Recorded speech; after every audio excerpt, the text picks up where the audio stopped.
3 days before my marking ceremony, someone set fire to the bridal shop while I was inside trying on my ceremonial dress. Alpha Marcus threw the arsonist into the pack prison, sentencing them to the harshest punishment our laws allowed. I lay in the hospital bed, my body covered in third-degree burns, refusing to wake fully as the reality of my disfigurement sank in. In my semi-conscious state, I heard Marcus speaking with the pack's healing witch. Alpha, we can still heal her completely with the ancient magic. If we wait any longer, Sarah will bear these scars for life. You just want Miss Rachel to be your Luna at the marking ceremony. This is cruel beyond measure. Let her keep the scars. I'll provide for her for the rest of her life. But if she's healed, she'll definitely cause trouble at the marking ceremony. I promised Rachel that her pup would be welcomed into the pack with full honors. Only when Sarah is completely disfigured will she be grateful enough to raise Rachel's child as her own. The scars are necessary, at least this way. She won't dare mistreat the pup. In the corner of the room, where no one was watching, a tear slid down my burnt cheek. So this was the truth. The marking ceremony I dreamed of was nothing but a lie. The mate bond one longed for would be my death sentence. If that's how it had to be, I would give him what he wanted. Don't argue with me. Follow my plan exactly. The silver injection must be precise. Make sure it kills her wolf completely. She can't suspect anything. My mate Alpha Marcus's voice was cold and calculating. Once she wakes up, I'll take her to meet Rachel's pup. Without her wolf, she'll have no choice but to cherish the child as her own.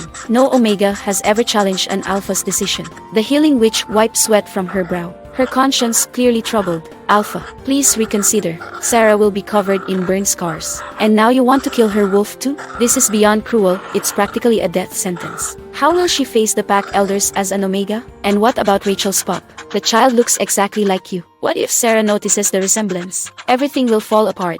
Marcus reached out, methodically applying healing salve to my cracked lips with surprising gentleness. His voice carried a note of resigned sadness that made my heart ache despite everything. She won't notice anything. Once she becomes an Omega, she will have to stay in the pack.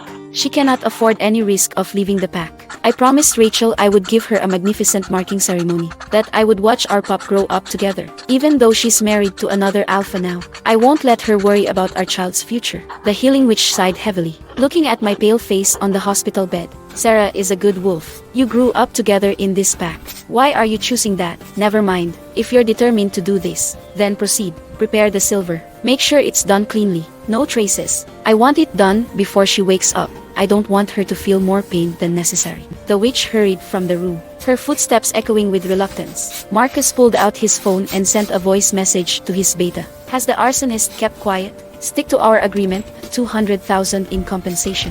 Help their family relocate outside pack territory. Sarah can't find out. I couldn't stop the tears from falling, soaking silently into my pillow. Marcus continued to tend to my burns with warm cloths, his touch gentle even as he plotted to destroy my life. Despite the warmth of his care, I felt cold to my very core. So this was the truth. The marking ceremony I'd spent 5 years dreaming about was nothing but a facade for Rachel's benefit. The fire wasn't an accident at all. He was simply removing an obstacle for Rachel, the mother of his secret child. Everything I believed about our happiness together had been nothing but an illusion. Lies and betrayal, that was the real foundation of our relationship. I struggled to open my eyes against the heaviness of sedation. But before I could fully wake, I felt another needle pierce my skin, this time carrying something far worse than just anesthesia. Before they wheeled me into the treatment room, Alpha Marcus pressed a gentle kiss to my forehead. Be brave, little one. It will be over soon. Sarah, I'll be waiting for you. The silver burned like liquid fire through my veins. My wolf howled in agony, her cries echoing through my mind as she fought against the poison. As my wolf's presence began to fade, my heart grew as cold as the silver destroying her.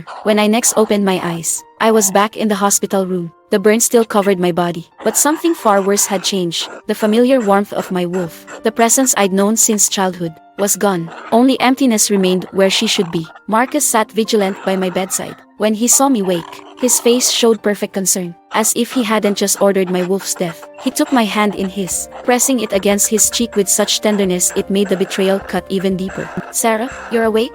Are you in pain anywhere? Tell me if it hurts. I'll have them adjust your medication. His expression was as loving as ever, but now I could see the emptiness behind his eyes, the calculating coolness that had always been there, hidden beneath the warmth. It was terrifying to realize how far someone would go for another person's love, how thoroughly they would destroy a life that stood in their way. I shook my head slightly, reaching up to touch the stubble on his jaw, playing my part in this cruel charade. You haven't slept all night, have you? I'm fine, get some rest. Marcus accepted my words without suspicion, finally letting his guard down. Soon he was asleep beside my bed.